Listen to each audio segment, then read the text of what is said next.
ఎడారిలో సెలయేర్లు. డిసెంబర్ 16. అన్నా అను ఒక ప్రవక్తియుండెను. దేవాలయము విడువక ఉపవాస ప్రార్థనలతో రేయింబగళ్ళు సేవ చేయుచుండెను. లూకా సువార్త 2:36-37.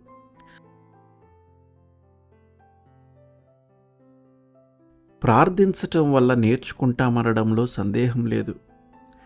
ఎంత తరచుగా ప్రార్థన చేస్తే అంత బాగా మనకి ప్రార్థించటం వస్తుంది.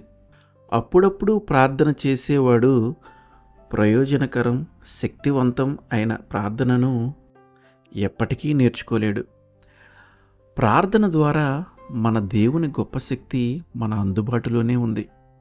కానీ దాన్ని అందుకోవాలంటే కష్టపడాలి.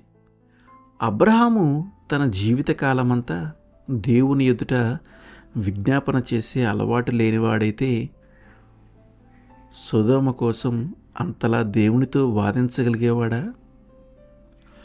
పెనూయేలు దగ్గర రాత్రంతా యాకోబు దేవునితో పోరాడినది అతని జీవితంలో మొదటి సందర్భం అనుకుంటున్నారా?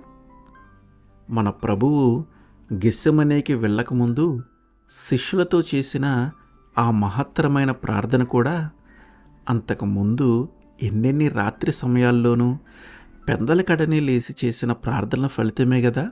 తన ఇష్ట ప్రకారం ప్రార్థనా వీరుడినవ్వాలని ఎవరన్నా అనుకుంటే అతని ప్రయాస అంతా వ్యర్థమే.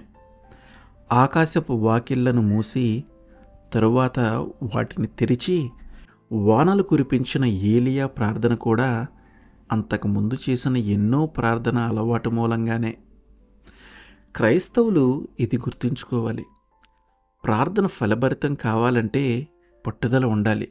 హతసాక్షులు మొదలైన వాళ్ళ పేర్లు తెలిసినంతగా గొప్ప గొప్ప ప్రార్థనా పరుల పేర్లు బయటికి తెలియవు. అయినప్పటికీ వాళ్ళు సంఘానికి గొప్ప మేలు చేసిన వారే.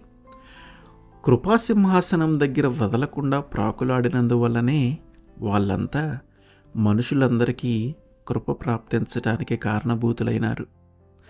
ప్రార్థన కోసం ప్రార్థించాలి. మన ప్రార్థనలు కొనసాగటం కోసం ప్రార్థించాలి. ఆమేన్.